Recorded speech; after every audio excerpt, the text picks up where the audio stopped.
Hello students and friends. Once again welcome back to the series of video classes for the subject of physics. And today we are back with the last lecture of the third chapter, that is motion in straight line. And in lecture number 11, the topic which we are going to do is relative motion in one dimension, or you can say relative motion in straight line. Okay. So the heading is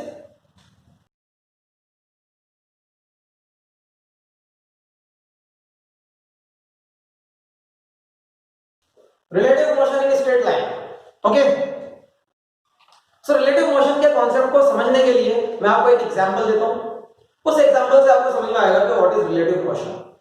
but definition wise अगर बोले तो it is very simple.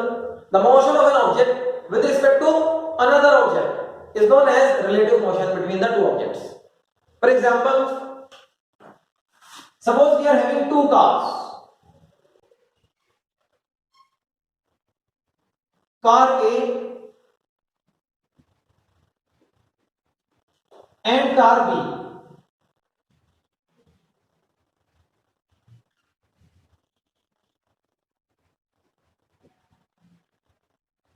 Okay, they are moving on a straight path. They are moving on a straight path. Suppose the speed of car A, या velocity of car A is 100 kilometers per hour, and that of car B is 80 kilometers per hour.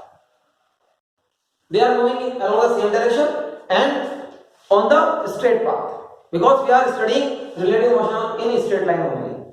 So ये straight line पर जा रहा है. अब अगर आप उस बंदे से जो कि कार B में बैठा है पूछेंगे कि कार A की स्पीड क्या है, या जो बी में बंदा बैठा है उसे ए किस स्पीड से जाती हुई लगेगी, this is relative speed of A with respect to B. यहां पर देखो, ऐसा होता है हमेशा कि अगर आप किसी बस में जा रहे हैं और आपके साइड से दूसरी बस ओवरटेक कर जाए, तो may be you are moving at 60 and जिस बस ने आपको ओवरटेक किया इट इज मूविंग एट 90. लेकिन जब आप अपनी बस से दूसरी बस को देखते हो तो वो बस आपको किस स्पीड से ओवरटेक करती लगेगी. The difference of the speed between the to buses 90 minus 60, 30 से आपको लगेगा कि वो 30 से आपको ओवरटेक करके निकल गई है. This is the relative speed of first bus with respect to your bus in which you are sitting. Okay, या रिलेटिव वेलोसिटी भी कह सकते हैं अगर आप वेलोसिटी टर्म यूज कर रहे हैं. सो यहां पर अगर आपसे पूछा जाए what is the relative velocity of A with respect to B, इस तरह से इसको डिनोट करते हैं. relative velocity of A with respect to B.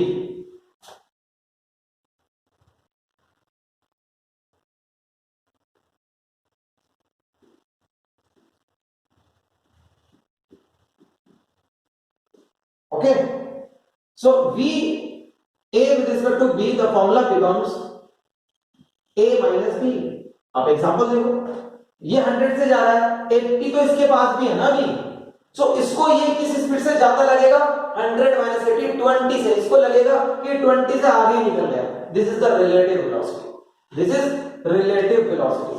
So this is 100 minus 80 20. और ये आप कब कर रहे हो, when both are moving in same direction, जब दोनों सेम डायरेक्शन में आगे बढ़ते हैं. This is case 1 of the relative motion in straight line. Okay, ये आपका रिलेटिव वेलोसिटी के लिए फॉर्मूला हो जाएगा. This you have to learn. Similarly, relative displacement covered by A with respect to B. Relative displacement of A with respect to B, ये हो जाएगा A B, S A minus S B. Okay, second one. And in the same manner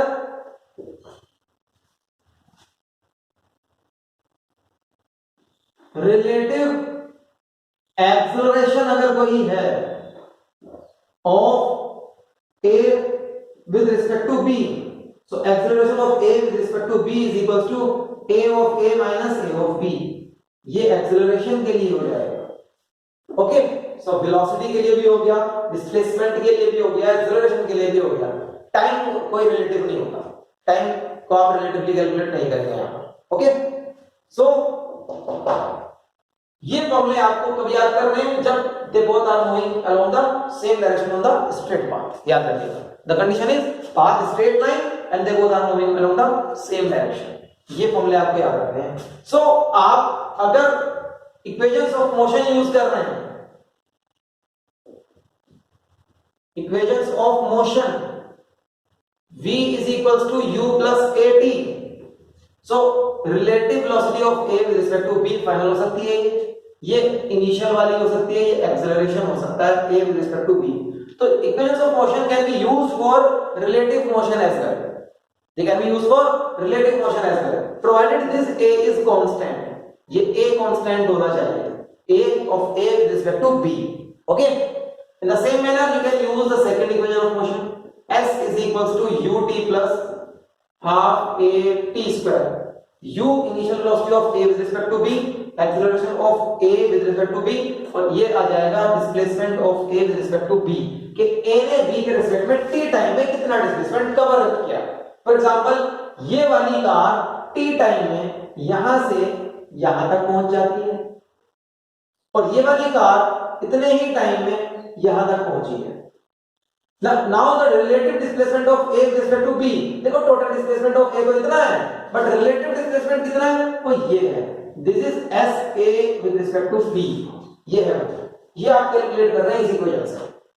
okay, ऐसे ही आप third equation भी use कर सकते हो. v square minus u square is equals to 2as relative final velocity of a with respect to b, initial velocity of a with respect to b, acceleration and displacement. जैसे जैसे आपने a with respect to b के लिए किया है, the same can be done for b with respect to a. अगर ये पूरा क्वेश्चन हो जाए b with respect to a के लिए तो सिर्फ इतना चेंज आएगा, b with respect to a हो जाएगा vb minus va. उस एग्जांपल के लिए अगर आप करोगे तो answer is vb 80 minus 100. now what is the meaning of minus 20 kilometers per hour? what is the meaning of this negative sign over here?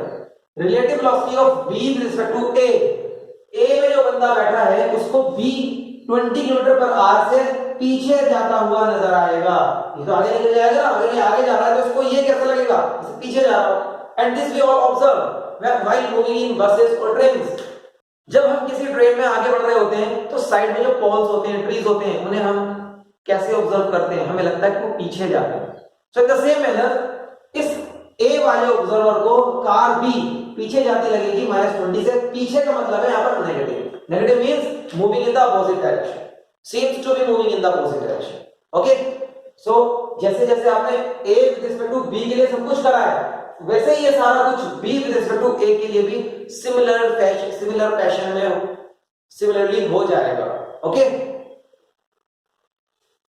so students you can copy down this case 1 when both are going in the same direction, and after this we will move towards the second case when the two objects moves in opposite direction. You will copy down this.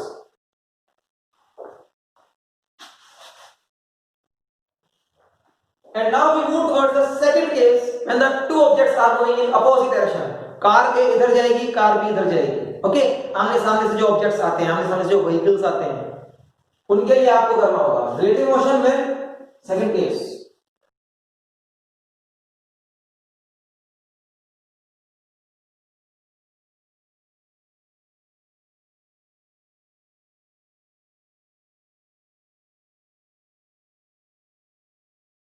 when objects move in opposite direction. Okay, suppose again a car A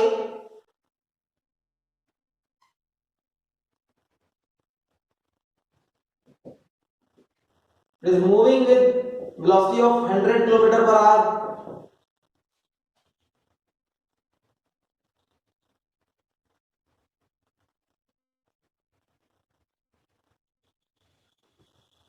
car B with a velocity of 80 kilometre per our in opposite direction but both on the same straight line, same straight path। इस बार क्या होगा, suppose आप किसी train में जा रहे हैं 100 kilometre per hour, you are moving in a train जो 100 किलोमीटर पर आवर से जा रही है और दूसरी ट्रेन अपोजिट डायरेक्शन से बराबर से आती है, उसकी स्पीड 80 है। आपको कैसा फील होता है कि वो बहुत हाई स्पीड से निकल जाती है, बहुत हाई स्पीड से निकल जाती है ना वो, ठीक है, यही फील होता है हमको। अगर आपको ये फील होता है तो इसका मतलब क्या है, इसका मतलब ये है कि आपकी जो 100 स्पीड थी उसकी जो 80 स्पीड थी वो दोनों ऐड हो जाती हैं और ये ऐड होने के बाद 180 वाली फीलिंग आपको आती है कि 180 की स्पीड से बराबर में ट्रेन निकल रही है। Means relative velocity oppositely moving objects के लिए ऐड हो जाती है अगर आपको रिलेटिव वेलोसिटी निकालना है तो। ओके, सो अभी आपको अगर relative velocity of A with respect to B calculate करना है तो इस बार ये ऐड हो जाएगी, add relative velocity of A with respect to B. Okay, ये बी है, दिस इज बी। सो इस एग्जांपल में आंसर क्या आने वाला है, इस एग्जांपल में आंसर आने वाला है 100 plus 80, 180 kilometre per hour. And similarly for B with respect to A, उसका भी 180 आएगा। इसको लगेगा कि ये पीछे निकल गया 180 से, इसको लगेगा कि ये इधर निकल गया 180 से। ओके, आपने जिस डायरेक्शन को पॉजिटिव माना है उसके लिए पॉजिटिव लिखना है और दूसरा डायरेक्शन को नेगेटिव माना जाएगा, ठीक। In the same manner, we can write the formula for displacement of A with respect to B. Displacement भी relatively add हो जाते हैं and acceleration of A with respect to B, ये accelerations भी finally add करने हैं आपको relative acceleration of A with respect to B. Okay, and all these can be used in equations of motion। जैसे पहले आपने यूज करा है सेम डायरेक्शन वाले के लिए, अपोजिट डायरेक्शन वाले के लिए भी इन सबको इक्वेशंस ऑफ मोशन में यूज किया जा सकता है, प्रोवाइडेड कि रिलेटिव एक्सेलरेशन कांस्टेंट होगा। रिलेटिव एक्सेलरेशन अगर कांस्टेंट है we can use equations of motion. याद रखो, equations of motion are used only for constant acceleration, only for uniformly accelerated motion. Okay students, so write down this formulae with the help of this diagram for the second case.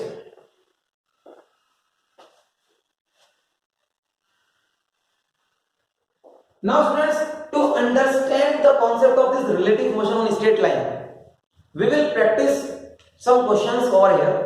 Okay, so the first question for the practice of relative motion on straight line. First question is that two cars they start at the same time with initial velocities of 2 meter per second and 3 meter per second respectively. Two car A and B, देखो A car A की speed क्या बताइए, initial 2 metre per second and car B की speed क्या बताइए, initial velocity 3 metre per second. Two cars start at the same time, एक साथ start करती है with initial velocity of 2 metre per second and 3 metre per second. Okay, उसके बाद the question says the acceleration of both the cars is 2 meters per second square। The acceleration of both the cars is, तो acceleration A का और acceleration B का दोनों का 2 metre per second square ही है and they are moving in the same direction, और ये same direction में मूव कर रही है तो सेम डायरेक्शन वाला केस लगाएंगे यार, same direction. Okay, find the distance between the two cars after 6 seconds। 6 seconds के बाद distance between the two cars पूछा है।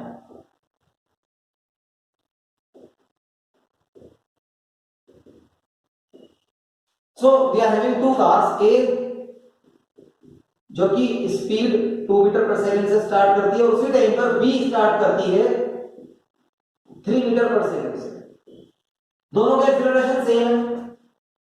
तो 6 सेकंड्स के बाद में दोनों के बीच में कितना डिस्टेंस होगा ये फाइंड आउट करना है। सपोज 6 सेकंड्स के बाद में ये कहीं यहां पहुंची, ये कहीं यहां पहुंची, this distance to be calculated. F of B with respect to A निकालना है। बी कितना आगे निकल गई ए से, B with respect to A करेंगे। ओके, रिलेटिव मोशन का कांसेप्ट लगाते हैं। So to find out F of B with respect to A, देखो हमें क्या दिया है, relative velocity of B with respect to A हमारे पास है ub minus ua and ub minus ua 3 minus 2 1 meter per second. Okay, acceleration of b with respect to a हमारे पास है, same acceleration of both the cars 2 minus 2 0. तो बहुत easy question हो गया है. टाइम 6 सेकंड्स के बाद ये चारों किसी इक्वेशन में आएंगे, s equals to ut plus half t square.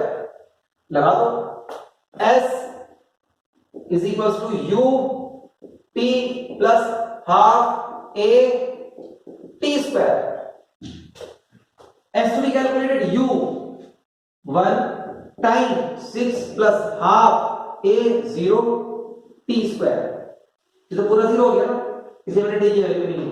1 into 6 is 6 metre का गैप होगा 6 सेकंड के बाद में इन दोनों के बीच में. अगर हम रिलेटिव मोशन यूज नहीं करते हैं यहां पर, तो हम कैसे करते हैं इस क्वेश्चन को, थोड़ा लेंथी हो जाता है क्वेश्चन. आप पहले 6 सेकंड में इसका डिस्टेंस कितना ट्रेवल हुआ ये निकालेंगे, फिर इसका निकालेंगे इसने कितना किया, फिर दोनों को सब्ट्रैक्ट करेंगे तो आंसर आएगा. बट रिलेटिव मोशन से हमारे आंसर्स डायरेक्टली आ जाते हैं, जल्दी आ जाते हैं. That is the utility of relative motion. और रिलेटिव मोशन आप नेक्स्ट चैप्टर में 2 डायमेंशंस के लिए भी करेंगे. वहां तो ये बहुत ही इंपॉर्टेंट हो जाता है कि रिलेटिव मोशन को कैसे करना है. सो वहां अच्छे से समझने के लिए कि 2 डायमेंशन में कैसे करना है, आपको यहां पर उसको 1 डायमेंशन के लिए परफेक्ट करके जाना होगा. Okay, so students, you can copy down this question, और इस क्वेश्चन से आपने जो सीखा है कि रिलेटिव मोशन के क्वेश्चंस को कैसे सॉल्व करते हैं वो ध्यान में रखिएगा. क्वेश्चन कॉपी करना मेन पॉइंट नहीं है, क्वेश्चन से जो आपको मेन चीजें मिलती हैं, मेन कॉन्सेप्ट्स मिलते हैं, वो मेन चीजें हैं, उनको आप नोट करें. Okay,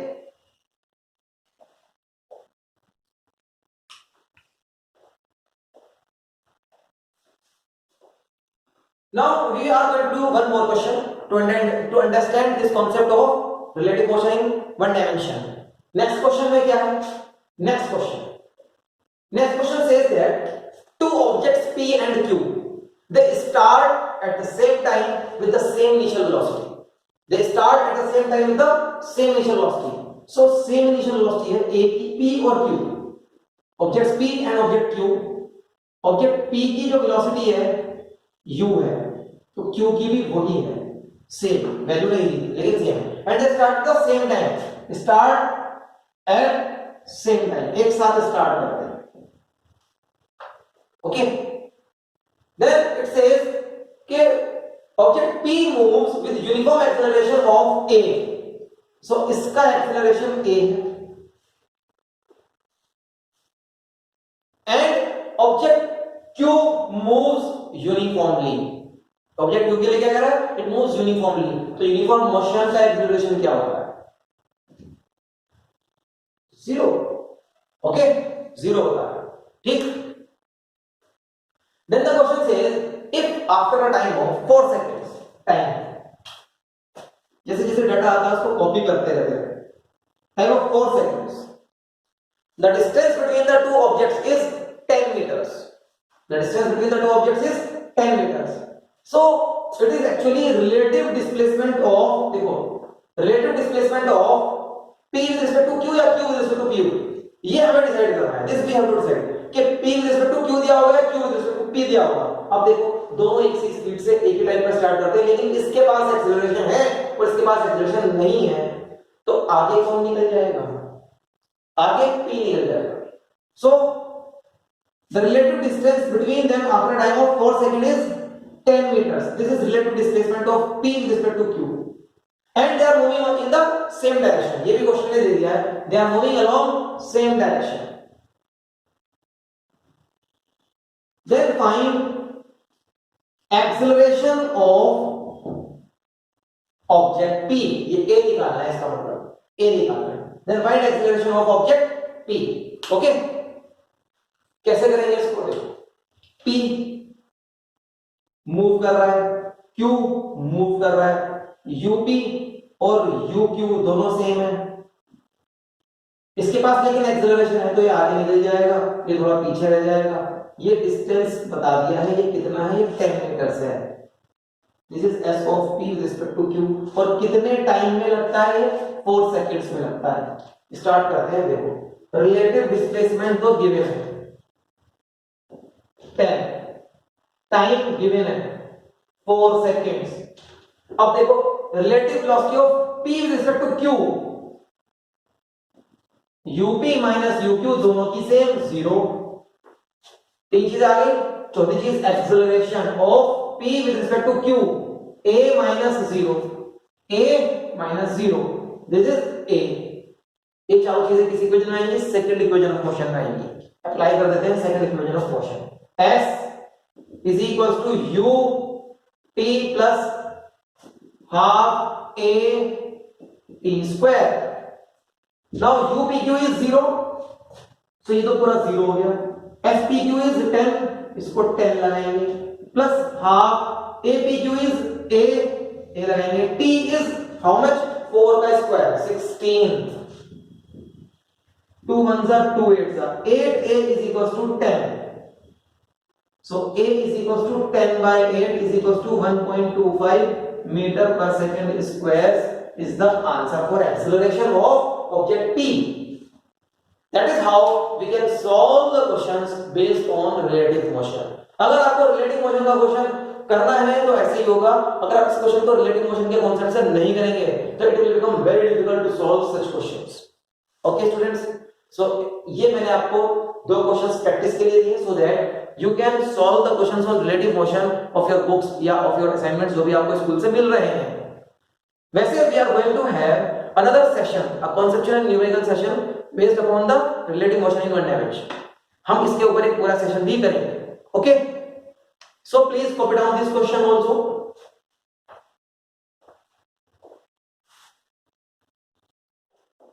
So my dear students, this is all for the lecture today and we have finished the third chapter of our syllabus. हमने आज अपना थर्ड चैप्टर भी फिनिश कर लिया है, so you can celebrate today. But before the celebration, make it sure कि आपको third chapter के सारे कॉन्सेप्ट्स, सारे डेफिनेशंस और सारे फॉर्मूले याद हैं। ओके, थर्ड चैप्टर को अच्छे से प्रिपेयर करें और फिर आगे आपको मेरे साथ इस जर्नी में कंटिन्यू करना है फोर्थ चैप्टर के साथ स्टूडेंट्स। सो आई विश कि आप थर्ड चैप्टर को अच्छे से अपने मेमोरीज में लेकर फोर्थ चैप्टर के फर्स्ट लेक्चर के लिए रेडी होने वाले हैं and we are going to start fourth chapter from the next class forward. So students, wish to see you in the next class. Till then, bye bye.